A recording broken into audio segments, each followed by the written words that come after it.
probably. This is really a cautionary tale. It is. Robots can't make recipes.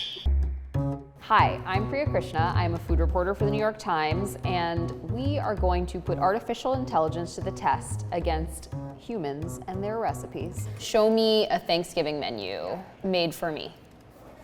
Okay. So last year, as ChatGPT was making the rounds, we started to think, how good are the recipe development capabilities of artificial intelligence, and can they develop an entire Thanksgiving meal? So we worked with ChatGPT. I told it a little bit about myself. They just keep the Indian flavors. They've really put me in a box. And it developed a Thanksgiving menu tailored to me. Non-stuffing, orange cake with cream cheese frosting, a very, very dry turkey. What we ended up finding out was that AI can generate recipes that look good in theory, but in practice, don't really work. But now ChatGPT has learned more. It has read more of the internet. Each episode, we will prompt ChatGPT to come up with a recipe. Then we will bring in one of our recipe developers to test that recipe and come up with their own version, and we'll see which one is better. But the twist is, they can only change 3 things about that original AI recipe. It's a test of how good artificial intelligence is, but how humans can make something even better. We also hopped on a call with Mark from OpenAI to see how ChatGPT had evolved since our Thanksgiving video. So can you tell me a little bit about how this iteration of ChatGPT is different? GPT-4 has better and broader knowledge of specific domains, for instance, cooking. And it's able to provide users with answers that are better reasoned and more accurate.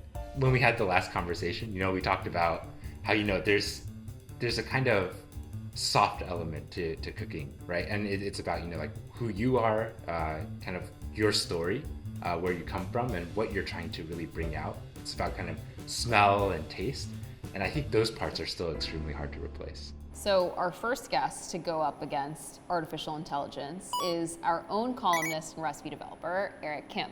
Generate a new recipe by Eric Kim.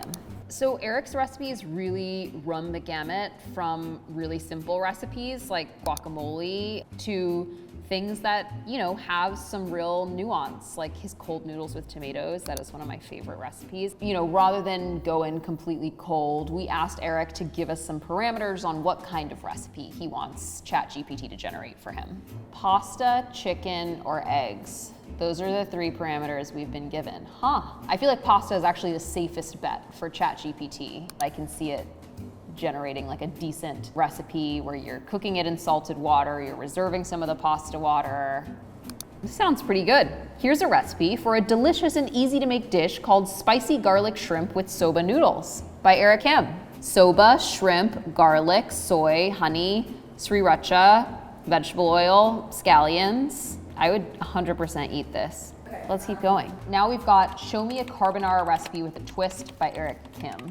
Okay, here's a unique twist on a classic carbonara recipe by Eric Kim that uses roasted butternut squash. So this roasted butternut squash carbonara looks pretty standard, but it's got butternut squash, spaghetti, bacon, garlic, eggs, parm, parsley.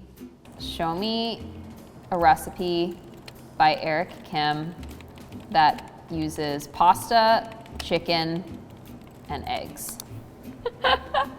Here's a delicious recipe by Eric Kim that combines pasta, chicken, and eggs. It's like fettuccine Alfredo with soft-boiled eggs in it.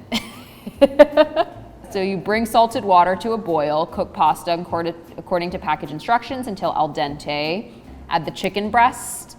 Is it boneless, skinless? Yep, boneless, skinless chicken breast. See, I told you. And season with salt and pepper. Cook for 6 to 7 minutes per side until golden brown and cooked through. Remove the chicken from the skillet. In the same skillet, reduce the heat to medium-low. Add the heavy cream and the cheese. Stir until the cheese is melted. The sauce is smooth and creamy. Bring a small pot of water to boil. Gently lower the eggs and cook for exactly 6 minutes for soft-boiled eggs. It's at exactly 6 minutes.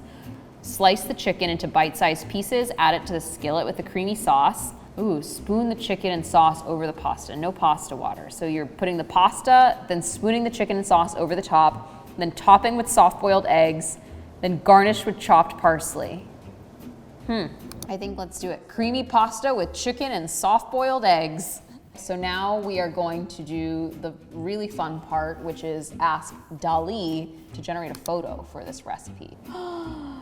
Wow. In this one, it just like added a tomato. I would say the most accurate image. You know, I'm looking at this and I'm like, I would eat it. I'd probably like maybe set aside the hard-boiled egg as a snack for later. Also, this looks hard-boiled, doesn't look soft-boiled in the photo. So now that we've settled on a recipe, Eric is on his way here and we are going to test the recipe exactly as written, and then Eric's gonna make some tweaks and we'll test it again. All right, so we found Eric. We've got everything meased out. I am your sous chef, you do you, and I'm just here to help. I'm gonna just do the garlic real quick to get us started. All right. So it's like just 1 minute. Yeah, just a minute. So maybe this is fine. When that comes to a boil, I'll add the pasta. I turned the heat down. Sorry. I gotta let it burn. Oh yeah, you turn it down because you're using your instincts. No instincts here. No, it's when I was doing the Thanksgiving recipes, it was so hard to like not make changes. Right. All the little things I definitely take for granted that I just know from having like read, developed, and watched a lot of like recipes being cooked. Okay, it's definitely been a minute. Yeah, chicken breasts. They just go in. They just go in. This might be okay. And then season with salt and pepper. Like after the fact. Do you want to do that? Sure. Like the chickeny hand. Yeah. Oh my god, it's like It's really, burning. yeah. Okay. The garlic is a goner. If you want me to, should we try to save it? Like, what if the chicken's above it? Then it'll be less. You know what I mean? Or should I just Let it, Or should let we it just go. let it go? I think we just have to let it. We're either finding out now or later how I know. dry and burny our chicken is. I just like imagine being in a small apartment. Yeah, and then being like, Doing what this. am I doing wrong? Yeah. I mean, That's a nice crust. the crust is nice except for like the burnt bits of garlic. Don't worry, we've only got how many more minutes? 4 minutes. Longest 4 minutes of my life. We'd even drop our pasta because that's another thing. Like when the water's boiling, that's like a full 10-15 minutes where the recipe could be telling you to do something. Oh, sorry. Turn that off. Timer's gone off. Oh God. I'm like, how Eric's recipe is only uphill from here. It's making me look great. Yeah. Maybe we'll be surprised by those slight burny, smoky Always follow the notes. recipe the first time. Oh wait, okay, so you're supposed to, in the pan that you've cooked the chicken in, add the cream and cheese. So All right. some grated parm, just a half cup. And then you stir it until the cheese is melted in this sauce. Okay, let me come over you. I am going to. Careful. Not cook through.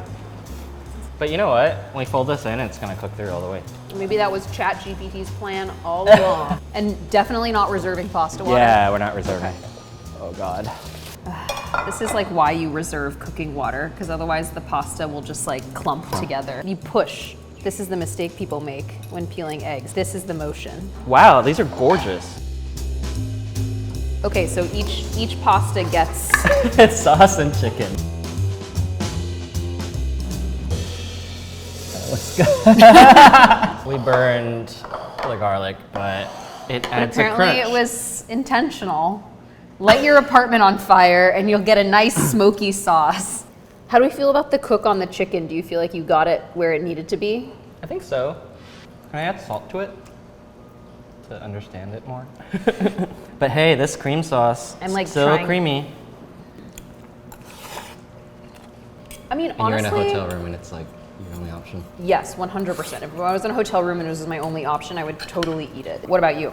I think I would. I would be so shocked that there's like so little salt in this. And you know, maybe it's my fault I didn't season the water as much as I could have. I think the pasta itself is seasoned just fine. For me, it's just the fact that you didn't add it back to the pot with the pasta and like toss it so that everything got like glossy and coated. Yeah. Because I'm getting like some strands that feel like dry and unpleasant. I'm surprised by the chicken. I mean, I know it was like cooking in burned garlic for 12 minutes, but it kind of has that like grilled chicken flavor. So I'm going to go away. You are going to cook your version with the tweaks, and then we will taste your version versus the original version and see what we think. Sounds good. All right, so we tried cooking the ChatGPT generated recipe once, great fanfare. And this is going to be my version with my 3 little changes.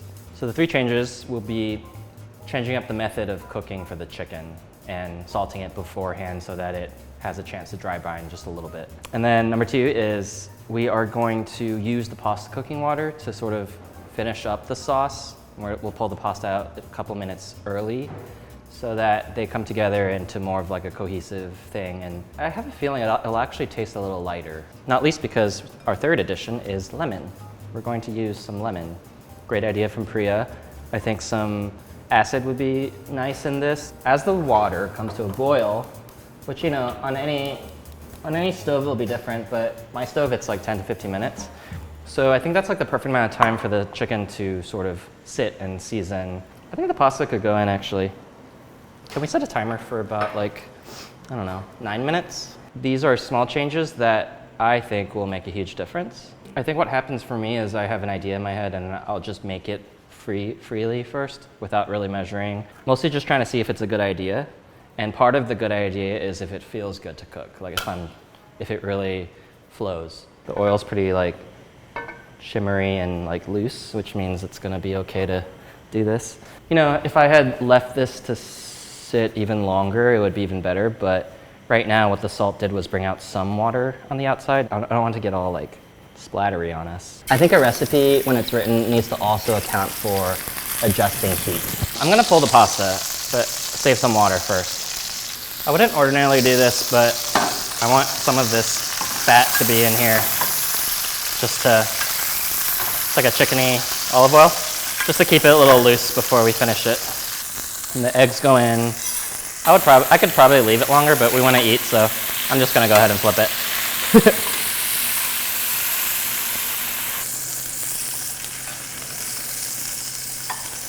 I'm going to add the garlic after searing the chicken this time.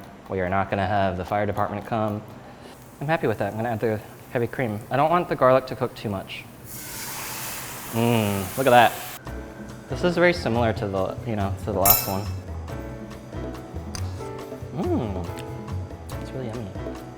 It's one of those things where it's like, when I'm writing a recipe, I'm also always thinking about, in this case, should the pasta go in the sauce or should the sauce go in the pasta? I'm just gonna add some more water and combine them so they season together. Maybe a little more cheese.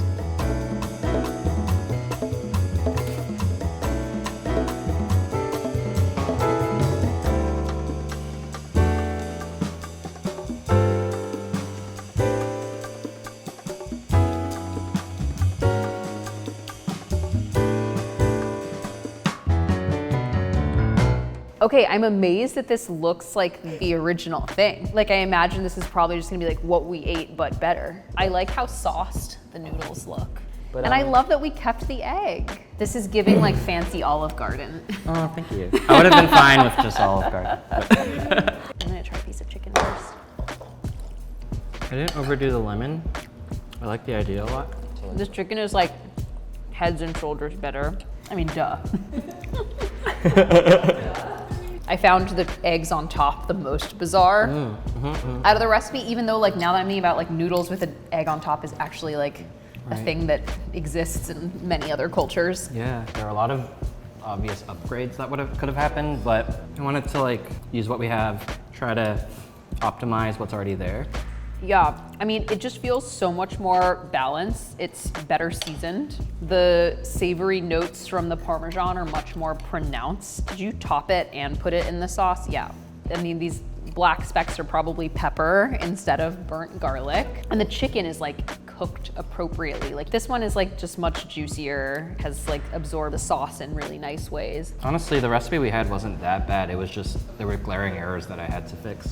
Yeah, I mean, and that's like, sort of why we wanted to do this experiment in the first place, is like take something, the bones of which are really good, and showing like how it takes the human touch to make it really special. Just a little better. A lot better. Thank you.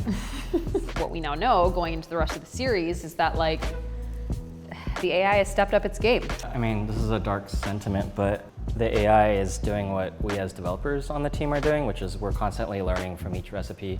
We're reading the comments. What I will say, we have a leg up. AI isn't telling you what to look for, what to smell for, like what to listen for. So tell us in the comments, who do you want to go against artificial intelligence next? Someone who will be really nice, like Eric, or someone who will absolutely destroy the AI?